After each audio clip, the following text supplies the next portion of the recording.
હવે સમાચાર વિગતવાર। સુરતમાં અવારનવાર નકલી વસ્તુઓના વેચાણના કિસ્સાઓ સામે આવે છે, પરંતુ નકલી અધિકારી તેમજ નકલી ડોક્ટરના કિસ્સા પણ સામે આવે છે। ત્યારે સુરત શહેર પોલીસ દ્વારા સુરત સરથાણા પોલીસ સ્ટેશન હદ વિસ્તારમાં હોજીયરીની બિઝનેસની ઓફિસની આડમાં ચાલતા નકલી નોટ છાપવાના કારખાનાનો પર્દાફાશ કર્યો છે। આ ઉપરાંત પોલીસ દ્વારા માસ્ટર માઇન્ડ સહિત કુલ 4 લોકોની ધરપકડ કરવામાં આવી છે। તેમની પાસેથી 1,20,200ની નકલી ચલણી નોટો જપ્ત કરવામાં આવી છે।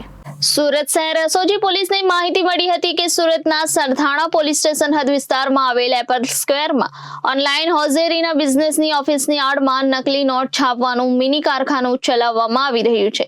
આ બાતમીના આધારે એસઓજી દ્વારા આ દુકાન પર રેડ કરવામાં આવી હતી અને રેડ દરમિયાન દુકાનમાં 100 રૂપિયાના દરની નકલી નોટ છાપવામાં આવતી હોવાનું સામે આવ્યું હતું। સરથાણાના એપલ સ્ક્વેરમાં ઓફિસ નંબર 406ના ચોથા માળ પર નકલી ચલણી નોટ છાપવાનો કારોબાર ચાલતો હતો।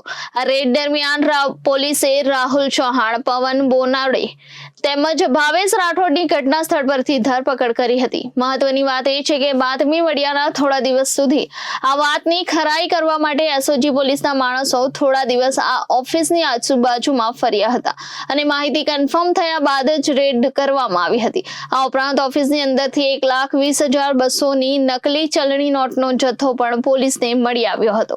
પકડાયેલા 3 આરોપીઓની પ્રાથમિક પૂછપરછમાં પોલીસને જાણવા મળ્યું હતું કે આ તમામ ઇસમોએ સાગર રાઠોડ સાથે મળીને એકાદ મહિનાથી ઓનલાઈન કપડાના બિઝનેસની આડમાં નકલી નોટ છાપવાનો વેપાર ચાલુ કર્યો હતો અને વધારે નોટો છાપવા માટે પકડાયેલા 3 ઇસમો આ ઓફિસ પર એકઠા થયા હતા। તો બીજી તરફ પોલીસ દ્વારા વોન્ટેડ આરોપી સાગર રાઠોડને પકડવા માટે પણ કામગીરી હાથ ધરવામાં આવી છે અને તે સમયે મોડી રાત્રે બાતમીના આધારે પાસોદરામાં રહેતા સાગર રાઠોડની પણ ધરપકડ કરવામાં આવી હતી। આ ઉપરાંત 4 આરોપીની હાલ પૂછપરછ પોલીસ દ્વારા કરવામાં આવી રહી છે અને નોટ છાપવાનું તેઓ ક્યાંથી શીખ્યા અને અત્યાર સુધીમાં નોટ તેઓએ ક્યાં વટાવી છે તે બાબતની તપાસ પોલીસ દ્વારા હાથ ધરવામાં આવી રહી છે। આ ઉપરાંત રેડ દરમિયાન પોલીસે 100 રૂપિયાના દરની 1202 નોટ, અલગ શાહીની 4 બોટલ, લીલા કલરનો ફોઇલ પેપર, 3 સ્કેલ, 1 કટર, 1 બિલોરી કાંચ ફેવિકોલની ડબ્બી, 1 છાપેલ નોટોના કટિંગ કરેલા રફ પેપરો, A4 સાઇઝના પેપર પર છાપવામાં આવેલી 100 રૂપિયાના દરની નોટોની 10 પ્રિન્ટ, 1 પ્રિન્ટર, 1 પેન ડ્રાઈવ તેમજ લેમિનેશન મશીન જપ્ત કર્યું છે। ગઈકાલે એસઓજીને એક બાતમી મળી હતી કે સરથાણા વિસ્તારની અંદર યોગી ચોકમાં એપલ સ્ક્વેર નામની બિલ્ડિંગ છે, ત્યાં 402 નંબરની ઓફિસ છે।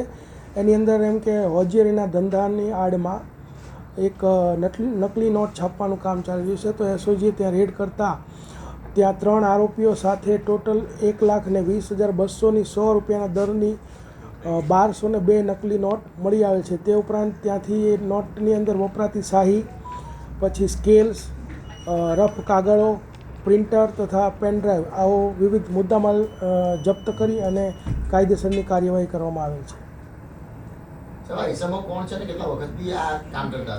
આ ઈસમોમાં એક સાગર કરીને જે છે તે અગાઉ સિંગાપોર પણ હોટલ મેનેજમેન્ટને લગતો કોર્સ કરીને આવેલો છે અને આનો માસ્ટર માઇન્ડ એ જ છે અને એનો ભાઈ ભાવેશ સાગર રાઠોડ અને ભાવેશ રાઠોડ આ બંને આ નકલી નોટો બનાવવાનું કામ કરતા હતા।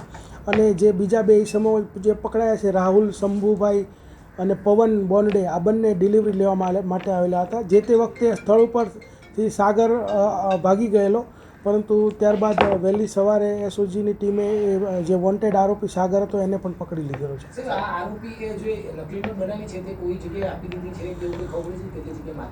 પ્રારંભિક જે પૂછપરછ કરીએ તો પહેલાં એ લોકોએ 10-1,000 રૂપિયાની નકલી નોટ બનાવેલી અને લારી ગલ્લે અથવા તો પેલી ચાની કીટલીને એવી જગ્યાએ છૂટક એને વાપરીતી વરાછા વિસ્તારમાં।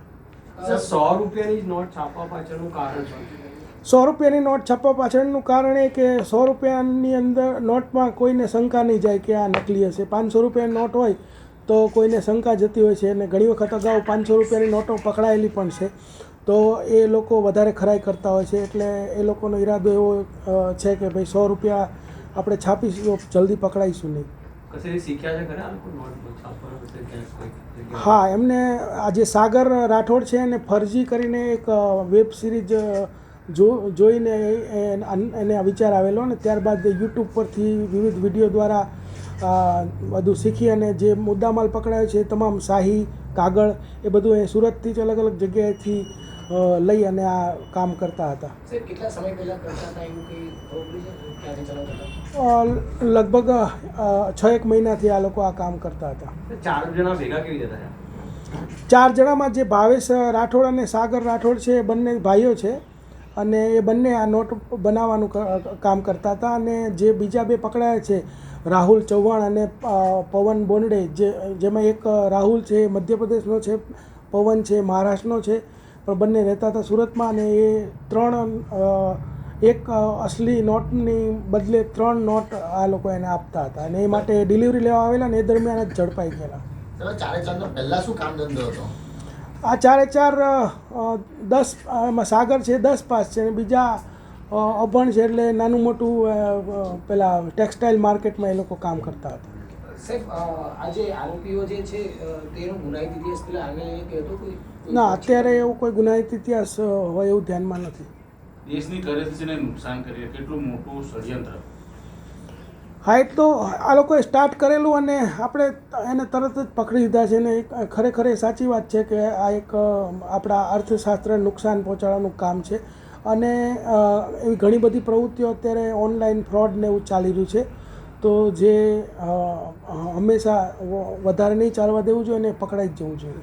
સાહેબ, આરોપી જે પકડાયા છે તેની સામે કયા કલમ મુજબ કઈ મુજબનો ગુનો નોંધ્યો છે? આરોપી જે પકડાયા છે એની સામે BNSની જે કલમો છે, BNS 178, 179, 80, 181 અને 61(1)(2) મુજબનો ગુનો દાખલ કરાયો છે. સર, ઓફ ધ રેકોર્ડ એના family reporter Arvind Rathod, Janadesh news, Surat.